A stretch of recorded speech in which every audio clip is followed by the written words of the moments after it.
నమస్తే, welcome to hit TV. నేను మౌనిక. మీ సమస్యలకి మా పరిష్కారాన్ని అందించడం కోసం మేం చేస్తున్న ఈ కార్యక్రమమే అదాలత్ విత్ అడ్వకేట్ రమ్య. ఈరోజు మనతో ప్రముఖ హైకోర్టు అడ్వకేట్ ఆకుల రమ్య గారు ఉన్నారు. వారితో మాట్లాడదాం. నమస్తే మేడం. నమస్తే మౌనిక. మేడం, ఎప్పటిలాగే వాళ్ళ సమస్యల్ని మీతో పంచుకోవడానికి ఒక కాలర్ లైన్లో ఉన్నారు. వారితో మాట్లాడతాం. హలో, చెప్పండి మేడం. అమ్మ, మీ పేరు? పార్వతి మేడం. ఎక్కడి నుంచి మాట్లాడుతున్నారండి? మేము ఇక్కడ కుప్పం మేడం. కుప్పం నుంచి 10 కిలోమీటర్ మా ఊరు. ఓకేనండి, రమ్య గారు ఉన్నారు, మాట్లాడండి.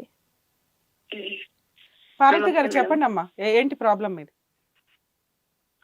మా ఆయన కొంచెం ఎప్పుడు చూసినా గొడవ మేడం, కొట్టేస్తాడు. మ్యారేజ్ ఎన్ని సంవత్సరాలు అయిందమ్మా? పెళ్ళయ్యా 11 సంవత్సరాలు అవుతుంది మేడం. 2 బాబులు ఉన్నారు. 10 సంవత్సరాల బాబు ఒకడు, 4 సంవత్సరాల బాబు ఒకడు ఉన్నారు. మీ ఆయన ఏం చేస్తారు, మీరేం చేస్తారు? మా ఆయన ఫస్ట్ బెంగళూరులో ఉన్నప్పుడు లేట్ పనికి పోతా అన్నాడు. ఇప్పుడు అక్కడ ఉండేసి నేను 2వ బాబు డెలివరీ అయ్యి ఇక్కడ వచ్చాను మా ఊరికి. ఆయన అక్కడే ఉండి ఒక అమ్మాయిని చేసుకుని తోడుకొని అంతా వెళ్ళిపోయినాడు. అక్కడే 20 రోజులు కనపడలేదు లాక్డౌన్ లో. అన్నాక అక్కడ వాళ్ళంతా కంప్లీట్ ఇచ్చి మళ్ళా వాళ్ళకి దొరికి పట్టుకొచ్చి అన్నాక అమ్మాయి ఇంటికి పంపించి మా ఆయన నాకు కూడా పంపించేశారు. బెంగళూరుకి ఇంక పంపించేద్దామా, అక్కడే మీ ఊరు కల్లా పెట్టుకొని. సరే అని మేము మా ఊర్లోనే ఇక్కడే ఉంటుంది మా అమ్మ వాళ్ళ ఇంట్లో. గార్మెంట్స్ పోతా ఉంటుంది మేడం. 1.25 సంవత్సరం అయిపోయింది. అక్కడ ఎవరో 2 అమ్మాయిలతో మాట్లాడతాను.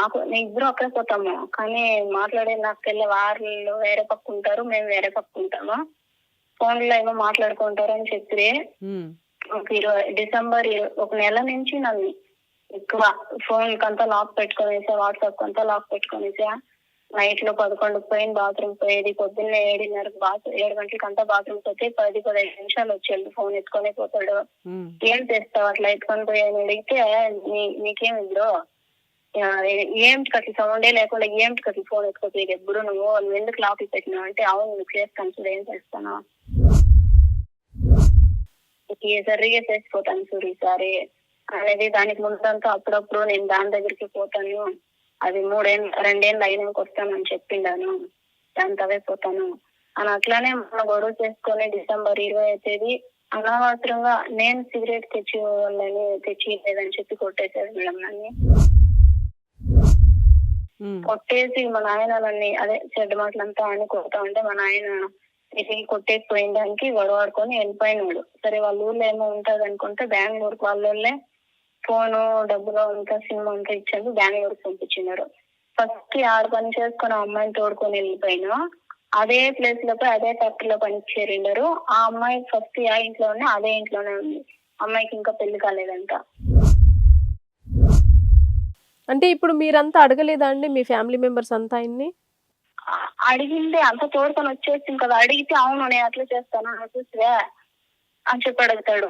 ఏమన్నా ఇట్లా ఏమన్నా డౌట్ వచ్చి అడిగితే నన్ను ఇట్లా డౌట్ పడతావా అంటావు. ఇప్పుడు మేడం బెంగళూరులో ఉండే వాళ్ళు చెప్తారు, ఇక్కడ వచ్చినాక ఎవరో మీ ఫ్యాక్టరీలో ఉండే అమ్మాయి రమ్య అంట, అమ్మాయి మాట్లాడుతా ఉంది. సరే మేడం, బెంగళూరులో ఉండే వానికి మా ఫ్యాక్టరీలో ఉండే అమ్మాయి పేరు ఎట్లా తెలుస్తుంది మేడం? ఎలా తెలిసిందంటావు? అదే వీళ్ళు మాట్లాడిండేది వాళ్ళు మాట్లాడుకోండారు. మా ఆయన అమ్మాయి దగ్గర మాట్లాడిండేది వాళ్ళు చూసిండారు. వాళ్ళ క్లోజ్ ఫ్రెండ్ ఒక అబ్బాయి, అందుకనేసి వీడికి తప్పు ఉంది కానీ వీడు వచ్చినాడు కాబట్టి మనం చూడాలి అనేసి ఏదో ఒక రోజు ఏమో వాళ్ళ ఇంట్లో పెట్టుకొని మళ్ళా పని అడుక్కోమని ఆడికి ఫ్యాక్టరీ వాళ్ళే రూమ్ చూసినట్లు ఆడిపోయి ఉండి అప్పుడు ఆ అమ్మాయిని రిక్వెస్ట్ చేసుకుందాము, నేను వచ్చేయండి చూడి నీకోసమే అని ఉందంట. ఇట్లా వదలొద్దు, మళ్ళీ వాడు తోడుకొని ఇంకెక్కడ వెళ్ళిపోయాను, వాడు తోడుకొని పోయిడే ఉన్నాడని వాళ్ళకి తెలియకుండా మాకు చెప్పారు మేడం. నేను 10,000 రూపాయలు కారు పెట్టుకొని పోయి పని చేస్తా ఉండే. రమ్మంటే రాలేదు, నేను వచ్చేలేదు, నేను పని వస్తాను అని చెప్పేసి నన్ను సరే నేను నీ కూడానే ఉంటాను, నీ కూడానే వస్తాను అనే దానికి నాడే కొట్టాడు. కొట్టేసి సరేరా నేను కార్లో వచ్చేలా ట్రైన్ లో పోదాం అనేసి నన్ను తోడుకుపోయి అక్కడ బస్ స్టాండ్ లో వదిలేసి బండిలో అక్కడ రైల్వే స్టేషన్ బస్ స్టాండ్ పోయి ఆడుకోకి వెళ్ళా. లిఫ్ట్ ఆడుకొని బండిలో వెళ్ళిపోయా. నేను ఆడే వెళ్ళిపోతున్నాను. మా నాయన వాళ్ళు కార్లో వచ్చిండ్రు కాబట్టి మేము పోయింటిని. వాళ్ళు భోజనం చేస్తాంటారు, ఫోన్ చేసి ఇట్లా వదిలేసి వెళ్ళిపోయింది రాంగ్ అని అడ్రస్ పెట్టి మళ్ళీ వాళ్ళు కూడా వస్తుంది కార్లో. అన్నకు వచ్చి రెండో రోజు ఫోన్ చేసి మా వాళ్ళకి చెప్పినా, నేను ఇక్కడ వచ్చినాను, మీరేమో మాట్లాడాలంటారు కదా రాండా అని. వాళ్ళు పోతే అన్నకి ఇట్లా ఊర్లో పెద్ద మనుషులు తోడుకుపోయినా, ఏం గొడవప్ప ఎందుకు ఇట్లా చేస్తుంది అంటే, నన్ను ఎట్లా అంటే అట్లా అడుగుతుంది, ఎట్లా అంటే అట్లా తిడుతుంది అని చెప్పాను. నా ఎందుకు తిడతాను, నన్ను సిగరెట్ తమ్మంటాడు, నేను ఎప్పుడైనా తెచ్చిచ్చిందనా అంటే వాళ్ళు, సరే అమ్మా ఏమో అడిగేసి కదా ఒకటి తెచ్చిచ్చేసింటే పోయింది కదా అని చెప్తారు. నేను ఎప్పుడన్నా తెచ్చిచ్చింటే కదా నేను తెచ్చిచ్చేకి, నువ్వు కావాల్సిందనా తెమ్మని చెప్పి జగన్ కదా నన్ను కొట్టేసిపోతుంది, నువ్వు అది కదా అడగల్లా. ఇది ఎప్పుడు జరిగిందమ్మా? సిగరెట్ తీసుకురమ్మంటే నువ్వు తీసుకురాకపోవడం, కొట్టడం జరిగి ఎన్ని సంవత్సరాలు అయింది? డిసెంబర్ 20వ తారీఖు జరిగింది మేడం. ఆయన వెళ్ళిపోయి నాకు 20 రోజులు కనపడలేదు, బెంగళూరులోనే ఉన్నాడు. కానీ వాళ్ళ ఊరు మా ఊరు నుంచి ఏ సంవత్సరం? ఇది 2 months బ్యాక్? ఎప్పుడు? అవును అవును మేడం, 2 నెలల క్రితం. డిసెంబర్ లో. ఓకే. అప్పుడు అన్నకు పోయినాం, మాట్లాడుకుని అంతా సరే అయింది అంతా. ఇప్పుడు వచ్చి అక్కడే ఉండమన్నారు. ఇల్లు సరిగ్గా లేదు మేడం ఆడ, అందుకనేసి 3 నెలల ఇల్లు రెడీ చేసుకుందాము అనేసి ఇక్కడ మా అమ్మ వాళ్ళు మాకు సెపరేట్ గా ఇల్లు ఇచ్చిండారు, అక్కడే ఉండాము. కానీ ఇప్పుడు రోజు ఫస్ట్ లో నైట్ లో తెచ్చి పెట్టుకుంటాడు, నైట్ తాగేది. ఆ అమ్మాయి గురించి రాత్రి కూడా అడుగుతాడు, మేడం నీకేం కష్టము అమ్మాయిని తెచ్చి పెట్టుకుందాము, నువ్వు చెప్పినట్లు ఉంటుంది, నేను తాళు కట్టిన భార్య అది. ఆది తాళు కట్టిన భార్య అయితే నేను ఎవరు, అందరు మనుషులు పెళ్లి చేసుకున్నాను, 2 బిడ్డలు అయినారు, నేనేమిటి నువ్వు పెండ్లాము, నువ్వు ఫస్ట్ పెండ్లాము అని ఎంత అంటాడు. నాకేమంటే ఇప్పుడు మేడం నాకి కనిపెట్టేకి అయితా ఉండలేదు. ఈయన వాళ్ళ దగ్గర మాట్లాడుతా ఉండారా, ఇప్పుడు ఇక్కడ రమ్య అనే అమ్మాయి అంటే వాళ్ళ దగ్గర మాట్లాడుతా ఉండారా, నాకు ఏమి తెలుస్తా ఉండలేదు. ఫోన్ ఎత్తుకోపోతా ఉండలేదు. కానీ వాళ్ళ చిన్న ఆయన వాళ్ళ ఇంటికి పొద్దున్న ఇక్కడ నుంచి 10 కిలోమీటర్ మేడం, అక్కడే పనికి పోవాలి. ఆ పక్క కొంచెం ఇంకో 2 కిలోమీటర్. ఫస్ట్ వాళ్ళ ఇంటికి పోయేసి అలా పనికి పోతాడు, మళ్ళీ సాయంత్రం వచ్చినప్పుడు వాళ్ళ ఇంటికి వచ్చేసి పోయేసి మళ్ళీ ఇంటికి వస్తాడు. ఎందుకు పోతావు అక్కడ ఒక చెప్పి ఫోన్ ఉన్నట్లుంది మీ ఆయన దగ్గరే, వాళ్ళ చిన్న ఆయన ఇస్తామన్నట్లున్నాడు. వాళ్ళు తాకట్టు పెట్టుకుంటారు కదా ఫోన్ లో, అట్లేమో తెచ్చి పెట్టుకుంటారు వాళ్ళు, అట్లా ఏదో ఇచ్చినారు అని చెప్పి నాకు అదొక డౌట్. కానీ వీళ్ళు మాట్లాడేది చూస్తే నాకు ఏమో మళ్ళా ఏమో చేస్తాడు అనేది నాకు భయం. ఇప్పుడు 2 సార్లు ఇట్లా అయిపోయింది కదా, ఫస్ట్ తోడుకోపోయేసి ఇప్పుడు చెప్పుకొని మన కొట్టేసి ఊరికి గొడవాడు వెళ్ళిపోయా, ఇప్పుడు మళ్ళా అందుకు ఇంటికి గొడవాడుతానే ఉన్నాడు. కాదమ్మా, ఇప్పుడు మీకు ఆల్రెడీ 2 పిల్లలు, నువ్వేమన్నా పని చేస్తున్నావా? నేను గార్మెంట్స్ పోతాను మేడం, పొద్దున 7:30 పోతే బస్. ఎంత వస్తుందమ్మా శాలరీ? ఎంత వస్తుంది అక్కడ? మాకు లీవ్ వేయకుండా పోతే అల్టర్నేటివ్ అంతా సేరి 8,500 వస్తుంది మేడం. 8,500? దాంట్లో సిఎఫ్ ఈఎస్సీ అంతా పట్టుకొని బస్ అంతా పట్టుకొని వస్తుంది. మరి నువ్వు జాబ్కి వెళ్తుంటే మరి ఇంట్లో పిల్లల్ని ఎవరు చూస్తున్నారు? పిల్లలు మా అమ్మ వాళ్ళ ఇంట్లో వచ్చినాం మేడం. మా ఆయన వాళ్ళ అమ్మ నాన్న కూడా లేదు. వాళ్ళ అమ్మ 2 సంవత్సరాల ముందు చనిపోయింది, వాళ్ళ నాన్న ఆయన 15 సంవత్సరాలు ఉన్నప్పుడే చనిపోయారంట. ఆయన ఒకరే కొడుకు. వాళ్ళ చిన్న ఆయన వాళ్ళు వచ్చి అడిగి చేసుకుంది నన్ను, ఇట్లా మా ఆయన కొడుకి మేము ఉండాము ఇయ్యండా అనేసి. అంటే వాళ్ళ చిన్న ఆయన భార్య మా ఊరే ఐముది. మరి మీ అత్తగారు ఎక్కడ? వాళ్ళు చూసి అది లేదు, ఆమె 2 సంవత్సరాల నుంచి చనిపోయింది. ఆవిడ చనిపోయింది, వాళ్ళ నాన్న మీ పెళ్ళప్పటి నుంచే లేడు. మరి ఇతను ఇట్లా తప్పులు చేస్తుంటే ఇతన్ని కంట్రోల్ చేసే వ్యక్తులు ఎవరు? ఎవరు లేదు మేడం. ఇతనికి కంట్రోల్ చేయడానికి ఎవ్వరూ లేరు, ఇక ఎవరు చెప్పినా వినడు కాబట్టి గాలికి తిరుగుతున్నాడు. కాదమ్మా, ఇప్పుడు ఇతనికి చెప్పేవాళ్ళు అమ్మా నాన్న లేరు, అన్నదమ్ములు లేరు, ఎవడో లేడు. దానివల్ల భార్య పిల్లలంటే రెస్పెక్ట్ లేదు, భార్యను జాగ్రత్తగా చూసుకుందాం అన్న గౌరవం లేదు. ఆయన అక్రమ సంబంధాలు పెట్టుకుని ఆయన గాలి తిరుగుడు ఆయన తిరుగుతున్నాడు. అవును మేడం. ఇప్పుడు మీరిద్దరు కలిసి ఉన్నారా, దూరంగా ఉంటున్నారమ్మా? కలిసే ఉందాం అంటే నాకు దూరం పెడతాడు. అప్పుడు 2 రోజులు చూడను చూస్తే వెళ్ళాడంటే కొట్టాడు కూడా, వాళ్ళే ఎదురుగానే పక్కన కూర్చొని దానికి. కానీ నేను ఇలా అట్లా వదిలితే ఎట్లా మళ్ళా దూరం అయిపోతాడని నేనే దగ్గర అవుతాను. వెరీ గుడ్ అమ్మా, మంచిదానివి. బాధపడకమ్మా, చెప్పు. నాకు ఏమి లేదు మేడం, నాకు కనిపెట్టాక అయితే మీరైతే కనిపెడతారు కదా, కావాలంటే ఆయనకు నా ఫోన్ నా సిమ్మే కావాలంటే ఇచ్చేసి పెట్టుకో అని చెప్పి చేస్తాను. ఎవరికన్నా చేస్తారా, ఏం మాట్లాడతారని మీరే కనిపెట్టాలి మేడం. మాకేమంటే మా అమ్మ చనిపోయి సంవత్సరం అయితే ఉంది. అరే భయ్, నీకు అమ్మ లేదా?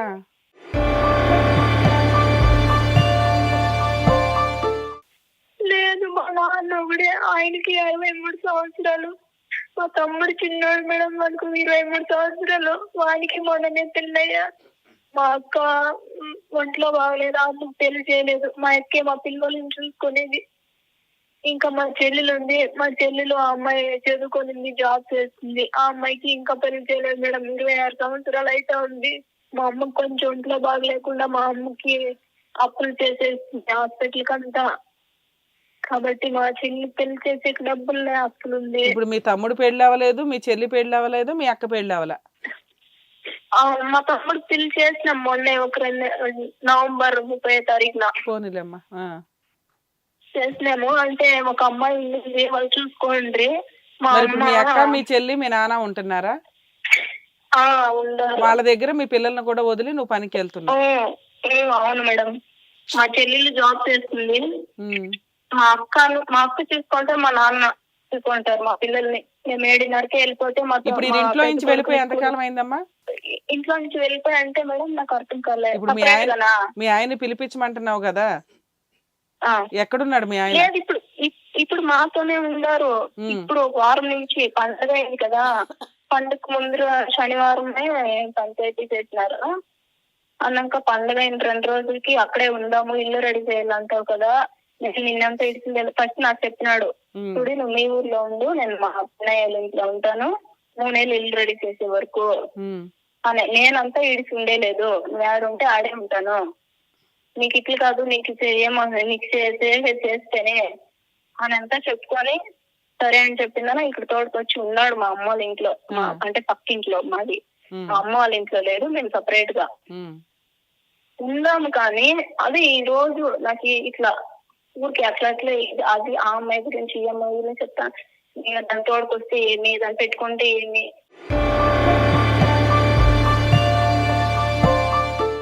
ఎవరు అయితే ఒప్పుకుంటారు మేడం? నాకు 2 బిడ్డలు ఉన్నారు వేరేదా. నేను చెప్తాను, నీకెందుకు ఆ పని, నువ్వు కావాలంటే ఇంట్లో నేను సంపాదించుకొని చేస్తాను అంతా చెప్తాను. నాకేమే చెయ్యకాలు బాగుండాలి, నేను సంతోషంగా ఉండాలంటే అది ఉండాలా. ఏమో అది వస్తే నాకు ఒక సంతోషము. నాకు ఎవరిని చూసేలేదు, ఆ బిడ్డలనే చూసేలేదు, చెప్పినట్లు ఏంటాను అంటాడు. అంటే దాని తోడు రాకపోతే నువ్వు ఆ బిడ్డలన్నా. ఇప్పుడు మన పంచాయతీ జరిగింది కమ్మా, పంచాయతీలో ఏం ఒప్పుకున్నాడు? ఇక నుంచి జాగ్రత్తగా ఉంటానని. అయ్యో వాళ్ళు ఏమీ అడగలేదు మేడం. సరే మా మగోడు తాగుతాడు, ఎవరు తాగేది కాలమో ఈడిపోని, ఏదో మీ రాత ఏం చేయది, ఏదో కలిసి ఉండండా, బిడ్డలు ఉండారు, వాళ్ళ చేతులు నాశనం చేయద్దండా, ఎలా బాగుండు అంటే అవునా అని.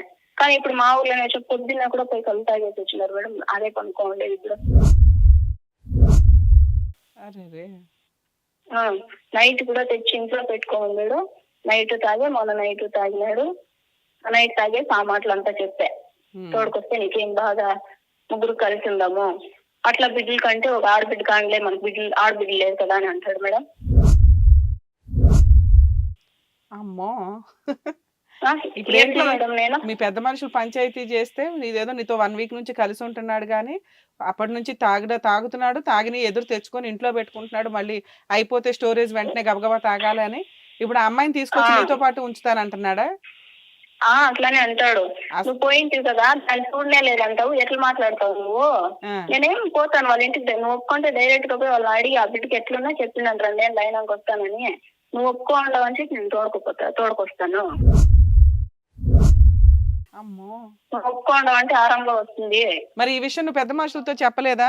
ఒక అమ్మాయితో అక్రమ సంబంధం పెట్టుకుని ఆ పిల్లని తెచ్చి నాతో పాటు కాపురానికి పెడతాను అంటున్నాడు, నేను ఎట్లా ఒప్పుకోవాలి?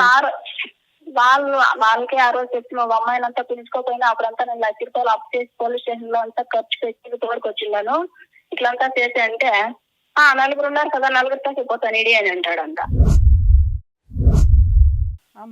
అంటాడు. అట్లంతా అనుకూడదప్ప. మీ డౌట్ ఏంటి? మమ్మల్ని ఏం అడుగుదాం అనుకుంటున్నాం? మీ డౌట్స్ ఏంటమ్మా? అంటే నాకేమీ లేదు మేడం, అది ఇట్లా చేస్తా ఉన్నాడు కదా, నాకు తెలియకుండా ఫ్యాక్టరీలో ఒక అమ్మాయి దగ్గర మాట్లాడుతా ఉన్నాడంట. కానీ నాకు కన్ఫ్యూజ్ అయితే ఉండలే. ఎలా అంటే నాకు అట్లా ఫోన్లో అంతా నాకు అంతగా ఏమీ వచ్చేయడం. పొద్దున్నే కూడా నంబర్ పెడదామంటే వేరే వాళ్ళని అడిగి నంబర్ ఎట్లా పెట్టాలి దీంట్లోకి అని చెప్పాను. నాకు అంతగా ఏం తెలియదు మేడం ఫోన్ లో. ఇప్పుడు ఒక అమ్మాయితో సంబంధం ఉంది, ఆ అమ్మాయి కాకుండా ఇంకొక అమ్మాయితో మాట్లాడుతున్నాడు. ఇంకా అయ్యో ఈ అమ్మాయి ఇప్పుడు వెళ్ళి చూడు 20 రోజులు ముందర అప్పుడు ఇంకొక అమ్మాయి దగ్గర మాట్లాడుతా ఉండి ఆ అమ్మాయి ఫోన్ చేసి వీటి ఫోన్ ఎత్తలేదని, అంటే ఫోన్ అంతా వదిలేసి వెళ్ళిపోయింది. ఆ, ఫోన్ ఎత్తలేదని ఆ అమ్మాయి చేసి మా మొగుడే అనుకొని మా తమ్ముడి దగ్గర మాట్లాడింది. ఓర్ని. ఆ, అన్నాక వాళ్ళు ఆ ఇది నంబర్ వచ్చిందన్న బెంగళూరులో ఒక ఫ్రెండ్ ఉన్నాడు చిన్నోడు, ఆ చిన్నోడు పేరే ఉన్నాడు. ఆ, నాకేం భయం ఎత్తేసా, సో వీడు బెంగళూరు చంపి మళ్ళీ అందుకే తెలుసుకొని వెళ్తేనేమో అందుకే బెంగళూరు చిన్నోడు ఫోన్ చేసినాడు. నేను మళ్ళీ రిపీట్ చేస్తే వాళ్ళు మొగుడెత్తా. ఆ, ఎవరు మీరు అంటే మీరెవరు అంటే 3:30 ఫోన్ చేయడారు. మీరెవరు అంటే ఇట్లా ప్రియ మొగుడు, మీరెవరు, ఈ నంబర్ ఫస్ట్ ఒకసారి వచ్చా నేను మాట్లాడితే మాట్లాడలేదు, అన్నాక కట్ చేసి మళ్ళా చేస్తే మాకు మేరీ ఉంది అని చెప్పి అడిగి ఎవరు ఇది అంటే ఇట్లా మా మొగుడు పేరు ఇది మా మొగుడు అంటే అన్న వాళ్ళ భార్య అప్పుడు చెప్తా ఉంది, వాడు కంపెనీలో పనిచేసేవాడు, నా నంబర్ ఎట్లేసుకొని తెలియదు, వాడు ఎందుకు వేసుకున్నాను మళ్ళీ అది రిపీట్ మా మొగుడినే తిడతా ఉంది. సరే మీ అయ్య అంటే ఆయనతో వాళ్ళ ఎవరో మొగుడు ఒకళ్ళతో కాదు చాలా మందితో సంబంధాలు ఉన్నాయి. నువ్వు ఒకళ్ళని కట్ చేద్దాం అనుకున్నా ఇంకొకళ్ళు వస్తారు లైన్ లోకి. యా, అవును మేడం, అవును. ఇప్పుడు మమ్మల్ని ఇది- మమ్మల్ని ఇది ఏం ఇప్పుడే సహాయం కాదు. చేయమంటున్నావమ్మా? నేను అడుగుతా ఉండేది ఏమంటే మీరే ఆ నంబర్ ఇస్తాను మా మొగుడికి నంబర్ ఇచ్చిస్తాను, ఇంకా పెట్టుకొని ఫోన్ పెట్టుకోనేసి మీరు కనిపెట్టండా ఎవరు దగ్గర మాట్లాడుతా ఉన్నాడని. ఇప్పుడు అట్లా కనిపెట్టి వద్దన్న తర్వాత మళ్ళీ ఇప్పుడు నీ దగ్గర మళ్ళీ అట్నే చెప్తాడు నేను మాట్లాడినని, మళ్ళీ ఇంకోరితో మాట్లాడితే అప్పుడేం చేస్తావు? నేను ఏం తెలియదు మేడం, ఏమన్నా చేయాలా ఆయనకు అది అలవాటు అయిపోయింది కదమ్మా, ఒకరు కాకుండా ఒకరు కాకుండా ఒకరని. అంటే పెద్దగా వీళ్ళు ఎవరు పెద్ద నువ్వు ఇట్లా పిల్లల్ని వదిలేసి ఇక కనిపెట్టుకుంటూనే ఉంటావా? పిల్లల్ని వదిలేసి ఇట్లా కనిపెట్టుకుంటూనే ఉంటావా ఎవరితో మాట్లాడుతున్నాడు ఏందని? ఇంకేం చేయదు మేడం, నేను అంటే అదే అట్లా ఏమి లేకుండా మీరన్నా చెప్పండి, ఏమో పెద్దోళ్ళు ఏమన్నా చెప్తే కొంచెం మైండ్ ఏమన్నా వస్తుందేమో, ఇదంతా కరెక్ట్ కదప్ప అని చెప్తే. సరే పార్వతి, మీరు కాసేపు లైన్ లో ఉండండి అమ్మా, మళ్ళీ మాట్లాడతాను మీతో. సరే. మౌనిక గారి కేసు మనం స్టడీ చేస్తే ఎట్లా ఉందంటే, పాపం నిజంగా ఒక మంచి అమ్మాయి, అవును. పెళ్లి చేసుకున్నారు, కాపురం నిలబెట్టుకోవడానికి మాక్సిమం ప్రయత్నిస్తుంది, 2 పిల్లల్ని పోషించుకుంటుంది, తనే పని చేసుకుని తనే కుటుంబాన్ని నడిపిస్తుంది. భర్త పరిస్థితి ఏంట్రా బాబు అంటే చెప్పేవాళ్ళు ఎవ్వరూ లేరు, ఒక్కగానొక కొడుకు, అమ్మా నాన్న చనిపోయారు, పెళ్ళప్పుడే మామగారు లేరు ఈవిడికి, పెళ్ళి అయిన ఒక కొంతకాలం తర్వాత మొన్న ఈ మధ్య రీసెంట్గా ఓ 3-4 ఇయర్స్ బ్యాక్ ఎప్పుడు అత్తగారు చనిపోయారు. ఇప్పుడు అన్నదమ్ములు ఎవరన్నా ఉన్నారంటే వాళ్ళు లేరు, వాళ్ళ తరపున బాబాయ్ వచ్చి కదా పెళ్లి మాటలు మాట్లాడింది. సో ఇప్పుడు వాళ్ళు కూడా ముసలోళ్ళు అయిపోయి ఉంటారు, వాళ్ళు కూడా పెద్ద పట్టించుకునే అంత స్టేజ్లో ఉండరు. వీళ్ళు ఆల్రెడీ 13 ఇయర్స్ 12 ఇయర్స్ పిల్లలు కూడా ఉన్న పరిస్థితి. సో ఈవిడ ఆల్రెడీ అంత క్యారెక్టర్లెస్గా భర్త ఉన్నా, కుటుంబాన్ని పట్టించుకోకపోతున్నా, ఎదురు విపరీతమైన డ్రింకర్, ఇలాంటి వ్యక్తి నాకు వద్దురా బాబు అంటారు ఎవరైనా కానీ. అయినా తను కావాలంటుందంటే ఒకటి కుటుంబ వ్యవస్థకి ఇంపార్టెన్స్ ఇవ్వడం, భర్త అనేవాడు ఉండాలి, పిల్లలకి తనకి తండ్రిగా, పిల్లలకి తండ్రిగా, తనకి భర్తగా ఉండాలి సొసైటీలో అన్న ఒక అవసరంతో. నెక్స్ట్ ఈ అమ్మాయికి ఎవరు లేరు, అమ్మ రీసెంట్గా చనిపోయిందా, నాన్న ముసలోడు, అక్క చెల్లి ఏమో వాళ్ళు సింగిల్గా ఉంటారు. ఇవంతా ఒక డిప్రెషన్కి తీసుకెళ్తూ ఉంటాయి. ఒక వ్యక్తి భర్త అనే క్యారెక్టర్ కరెక్ట్గా ఉండుంటే ఈవిడది అద్భుతమైన లైఫ్. ఎందుకంటే వెనకాల హెరాస్మెంట్ చేసే వాళ్ళు ఎవరూ లేరు, ఈవిడ ఒక 10,000 సంపాదించుకుంటుంది, ఆయన ఒక 10,000 తీసుకొచ్చేయడం అంటే 2 పిల్లల్ని హ్యాపీగా నెత్తి మీద పెట్టుకొని చూసుకుంటూ వీళ్ళ అక్క చెల్లెల్ని వీళ్ళకి కూడా వీళ్ళు సపోర్ట్ చేయొచ్చు. ఎందుకంటే వీళ్ళకంటే ఒక కుటుంబం లేదు, ఉన్నదే వీళ్ళ నలుగురు కాబట్టి వీళ్ళు కూడా ఒక ఫ్యామిలీ మెంబర్స్ లాగా రిలేటివ్స్గా కన్వర్ట్ అవుతారు, వాళ్ళ నాన్న చూసుకోవడానికి అవకాశం ఉంటుంది. సో ఇక్కడ ఆ సీనే లేదు, అతనికి చెప్పేవాళ్ళు ఎవ్వడో లేకపోవడం వల్ల భార్య అంటే ఒక చులకన, లెక్కలేనితనం, అది ఎంతలా అయిపోయిందంటే నేను ఏం చేసినా ఈ అమ్మాయి నన్ను వదలదు, నా మీద ఏ కేసులు వెయ్యదు, నాకు చెప్పేవాళ్ళు ఎవడో లేడు, నేనే ఇక రాజుని, నేనే మొండోడిని, నేను ఏదైనా చేసుకొని తిరుగుతాను అన్న ఒక పొజిషన్లో ఉన్న వ్యక్తి. నిజంగా అది నిస్సహాయ స్థితి. ఇప్పుడు ఈవిడికి అమ్మ నువ్వు లీగల్గా వెళ్ళిపోమ్మా, అతను అంతు తేల్చేసే టూట్ అనడానికి ఏమీ లే, ఎందుకంటే ఈవిడంటూ లీగల్గా వెళితే పనోదులు వేసుకొని తిరగాలి. నెక్స్ట్ ఒకవేళ తిరిగింది అయినా కానీ ఓపిక పెట్టుకొని అంటే అక్కడ ఏమీ లేదు, ఆస్తులు ఉన్నాయా లేవు, ఉన్నా ఏదైనా ఒకటి ఉన్నా పిల్లలకు వస్తాయి, ఈయన ఏమైనా సంపాదించాడా లేదు, ఈయన చేస్తున్న పని ఏంటి బాగా తాగడం, గాలికి తిరగడం, ఎక్కడ ఈ అమ్మాయి దొరికిద్దా అని గాలం వేయడం. పోనీ ఈ అమ్మాయితో అక్రమ సంబంధం ఉందండి, ఈ అమ్మాయిని కట్ చేయండి అంటే మన వాళ్ళు వెళ్ళి మన టీమో మన వాళ్ళు ఏదో ఒక ప్రొసీడింగ్స్ నడిపించి మనం ఆ అమ్మాయిని కౌన్సిలింగ్ ఇచ్చి కట్ చేయడం ఏదో చేస్తాం. ఆ అమ్మాయే కాదు కదా, 20 రోజులు ఒక అమ్మాయితో వెళ్ళిపోయాడు, రీసెంట్ గా ఇంకో అమ్మాయితో మాట్లాడుతున్నాడు, ఎదురు ఈయనే ఒక కండిషన్ పెడుతున్నారు, నేను ఒక అమ్మాయిని తెస్తాను, మీ ముగ్గురితో పాటు ఆవిడ కూడా ఉంటుంది, ఇంకొక గుప్పుడు బియ్యమే కదా ఎక్స్ట్రా ఉండేది అని విడ్డూరంగా మాట్లాడుతున్నాడు. ఇప్పుడు ఆ అమ్మాయిని కూడా తీసుకొస్తాడు అనుకుందాం, సరే యాక్సెప్ట్ చేయిద్దాం, మళ్ళీ ఇంకో 5వ అమ్మాయి 6వ అమ్మాయి 7వ అమ్మాయి ఇలా వస్తానే ఉంటారు కదా, లెక్కే లేదు ఇక్కడ. సో ఇతనికి ఆల్రెడీ ఒక టైప్ ఆఫ్ మొండితనం వచ్చేసింది. ఇలాంటి వ్యక్తిని ఈవిడ ఏం చేయాలి అంటే మేబీ ఇంకో కొన్ని రోజులు అట్లా నడిపించడం. ఎందుకంటే లీగల్గా వెళ్ళినా అతని మీద పెద్దగా యూజే లేదు. ఒక పనికి మాలిన వ్యక్తి, ఇక ఇంట్లో ఒక వస్తువు ఉన్నట్లే అతన్ని ట్రీట్ చేసుకోవాలి తప్ప ఫోటో ఫ్రేమ్ కోసం ఉంచుకోవాల్సిందే అతన్ని. అతను మారిపోవాలి, మంచోడైపోవాలి, చెడు పద్ధతులన్నీ మారిపోవాలంటే అది అతని సహజ లక్షణం. అతని క్యారెక్టర్లెస్ అనేది ఏదో ఒక, ఇప్పుడు డ్రింక్ అనుకోండి, చెడు అలవాటు అయ్యింది, కట్ చేయించడానికి రిహాబిలిటేషన్ సెంటర్స్కో వేటుకో తీసుకెళ్తాం. అమ్మాయిలకి లైన్ వేయడాలు ఇవన్నీ అంటే కొవ్వున్నంతకాలం ఇలాగే చేస్తాడు. ఒళ్ళు కొవ్వెక్కి చేసే పనులు కదా ఇవన్నీ. పోనీ ఇదేమన్నా ఒక్క అమ్మాయితో జరుగుతున్న వ్యవహారమా? ఎవరు దొరికితే వాళ్ళు. మరి అంత ఖాళీగా అక్కడ అమ్మాయిలు ఎట్ట దొరుకుతున్నారు? ఈయనకున్న టాలెంట్కి ఈయన నోరు తెరిస్తేనే ఏరియా అంతా గబ్బు కొడుతుంది. ఎందుకంటే ఎడిక్ట్, డ్రింక్ అంత ఆల్కహాలిక్గా ఉన్న వ్యక్తిని వాళ్ళు ఎంత ఖాళీగా ఉన్నారో, వాళ్ళు ఎంత నిస్సహాయ స్థితుల్లో ఉన్నారు. ఇక్కడ ఒక అమ్మాయి గురించి మనం మాట్లాడితే ఆల్రెడీ అమ్మాయికి మ్యారేజ్ అయింది, భర్త ఉన్నాడు. మరి ఈయన ఎంత అందగాడో ఆవిడ పడిపోవడానికి. మా ఆయనకు ఎందుకు ఫోన్ చేస్తారు అని అడుగుతుంది తప్ప, మీ ఆయన నాకెందుకు ఫోన్ చేయాలి, ఇంకోసారి నేను మాట్లాడినండి అంటే ఈవిడ కొంచెం ధైర్యంగా ఉంటది కదా. నువ్వెంత మీ ఆయన ఎంత అని ఎదురు రివర్స్ అవుతుందే తప్ప ఆవిడ కంట్రోల్ అవ్వడానికి చూడట్లా. సో ఇవంతా ఎట్లా ఉందంటే, పోనీ ఈవిడేమన్నా గయ్యాళే అంటే మనకున్న సీనియారిటీకి మనం ఎస్టిమేట్ చేయొచ్చండి. ఈవిడ ఆల్రెడీ నిస్సహాయ స్థితిలోనే ఉంది. ఈవిడ నిజంగా గయ్యాళైతే అతను వదిలేసి ఒక నిమిషం పని, అతను ఏమీ చేయలేడు. ఈవిడే వదిలేసిందే అనుకోండి, ఇట్లాంటి వ్యక్తి నాకు అవసరంలా, ₹1 సంపాదన లేదు, పిల్లల్ని భార్యని పట్టించుకోవడం లేదు, ఒక్కరోజు తీసుకొచ్చి తిండి పెట్టింది లేదు, ఇంకెదురు నాకు భర్త ఉండాలి కాబట్టి అని ఆవిడ పెద్ద మనుషులు పంచాయతీ పెట్టుకొని లాక్కొస్తే వచ్చి ఉండి ఎదురు కండిషన్లు పెడుతున్నాడు, నేను ఇంకా అమ్మాయిలు తీసుకొస్తానని.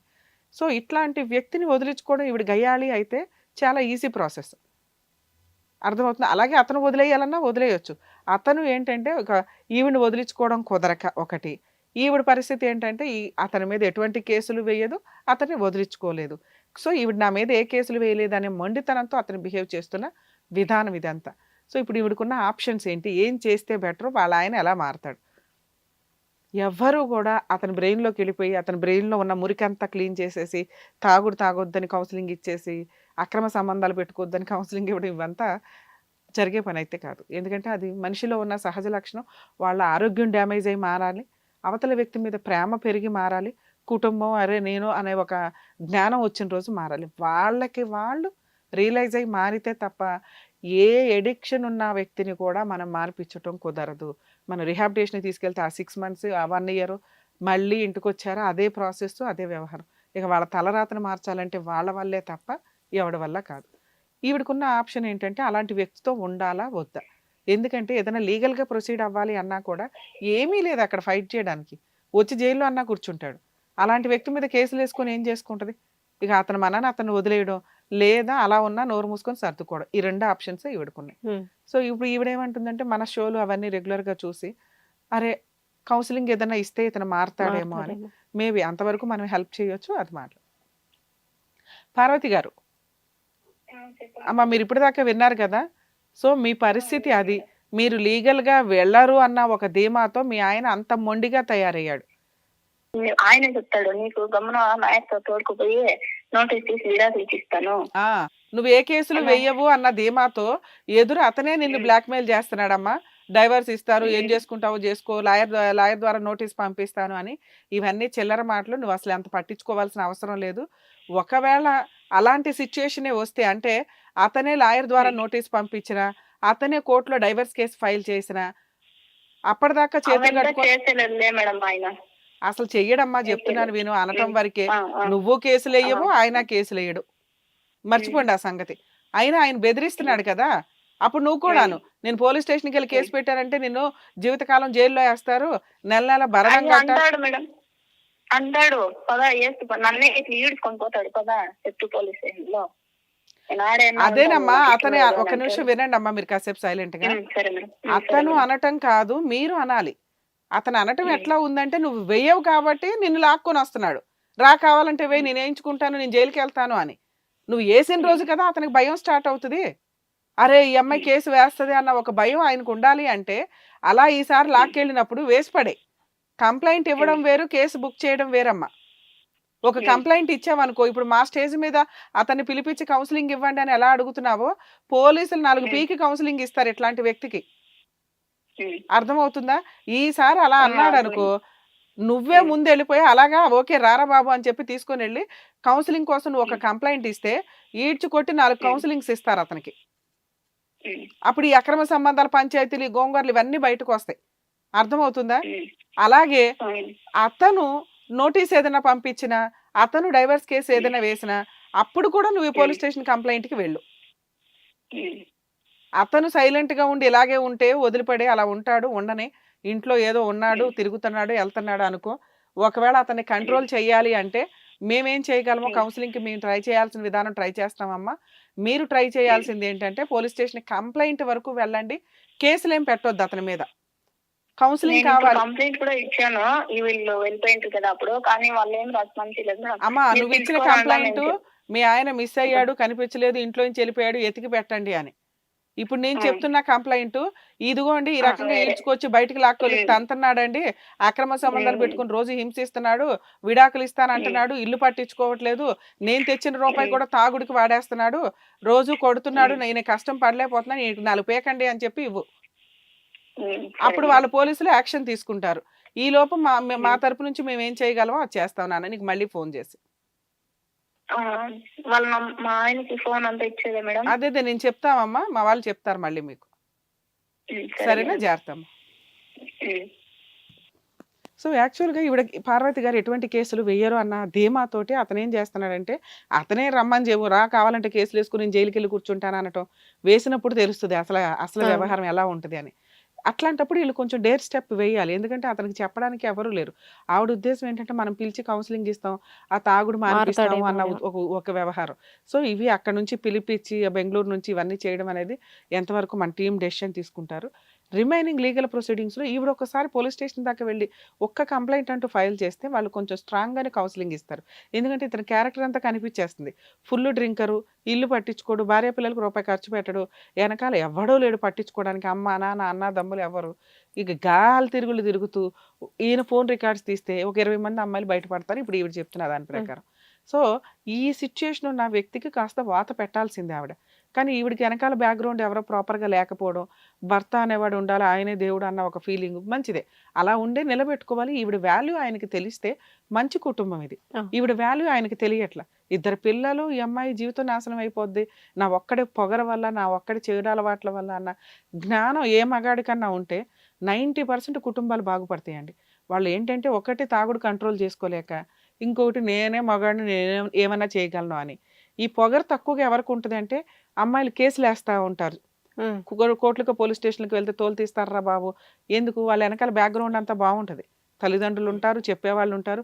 అతను ఒక్కడి మీదే కేసు కాదు, ఫ్యామిలీ మెంబర్స్ అందరి మీద పడుతుంది కాబట్టి వాళ్ళు కొంత కంట్రోల్ అవుతారు. ఇలా బ్యాక్గ్రౌండ్ ఎవరు లేని వాళ్ళు ఎట్లా ఉంటుంది అంటే మొండితనం. ఇక్కడ ఉంటే ఇక్కడ ఉంటాడు, బెంగళూరు ఉంటే బెంగళూరు ఉంటాడు, లేకపోతే వేరే స్టేట్ వెళ్ళిపోతాడు. వెతుక్కోలేదు కదా ఈ అమ్మాయి. చుట్టాలు, రిలేటివ్స్ వీళ్ళంతా ఎక్కువ ఉంటే వాళ్ళ ద్వారా పట్టుకోవచ్చు.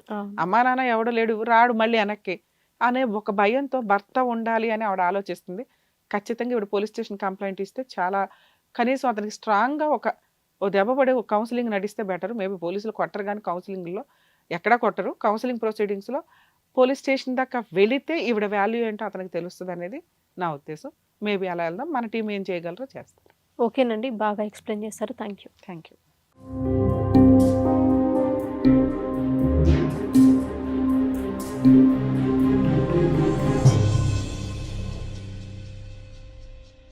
సమస్య లేని ఇల్లు ఉండదు, పరిష్కారం లేని సమస్య ఉండదు. బంధాలు గొప్పవి, బాధలు చిన్నవి. మీ సమస్యని మేము పరిష్కరిస్తాం. రండి మాట్లాడుకుందాం.